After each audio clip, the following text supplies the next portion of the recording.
মমিতার কথা ভেবে মমিতার কথা ভেবে যার চোখে ঘুম আসে না তিনি মোদের জননেত্রী বাংলার অগ্নি কন্যা তিনি মোদের নেতা তিনি তো বিশেষ দাদা মমিতার কথা ভেবে মমিতার কথা ভেবে যার চোখে ঘুম আসে না তিনি মোদের জননেত্রী বাংলার অগ্নি কন্যা তিনি মোদের নেতা তিনি তো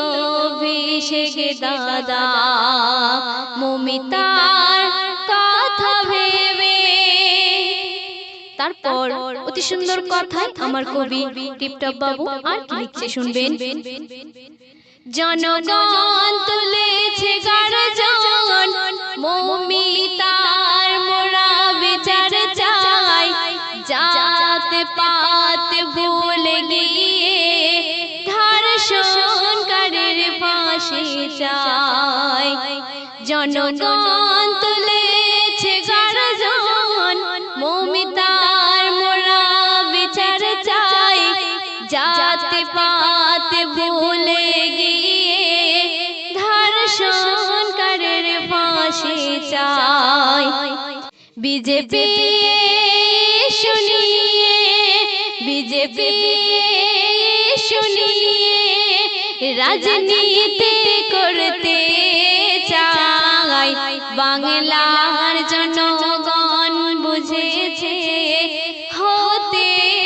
দেবে না ভাই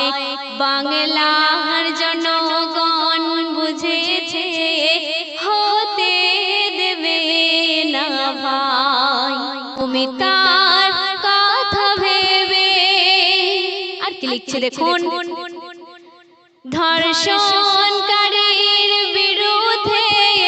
দিদি নতুন আইন আনবে তবে বাংলার মা বোনেরা তারা শান্তি পাবে ধর্ষণকারীর বিরুদ্ধে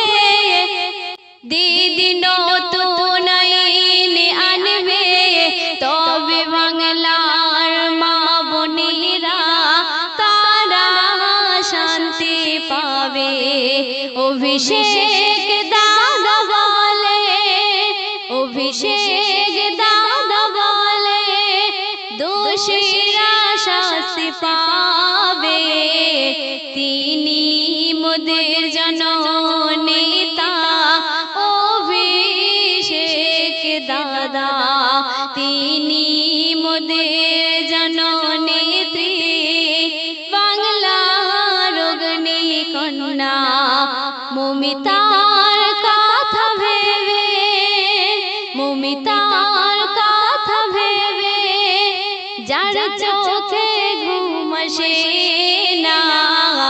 তিনি মোদের জননেত্রী বাংলার অগ্নি কন্যা তিনি মোদের জননেত্রী বাংলার অগ্নি কন্যা মমিতার কথা ভেবে। শেষ ছন্দে আমার কবি টিপটপ বাবু অতি সুন্দর কথা আর কি লিখছে শুনবেন। ডাক্তার বাবুদের বলে মমিতার বিচার হবে জানিয়ে কর্মজীবনে ফিরে এসো এই আবেদন করি ডাক্তার বাবুদের বলে মমিতার বিচার হবে জানিয়ে কর্মজীবনে ফিরে এসো এই আবেদন করি টিপটপ বাবু বলে টিপটপ বাবু বলে দিদি আছে সবার সাথে মোদের জননীতি বাংলার অগ্নি কন্যা তিনি মোদের নেতা তিনি তো বিশেষ দাদা মমিতার কথা ভেবে মমিতার কথা ভেবে যার চোখে ঘুম আসে না তিনি মোদের জননীতি বাংলার অগ্নি কন্যা তিনি মোদের নেতা তিনি তো বিশেষ দাদা মমিতা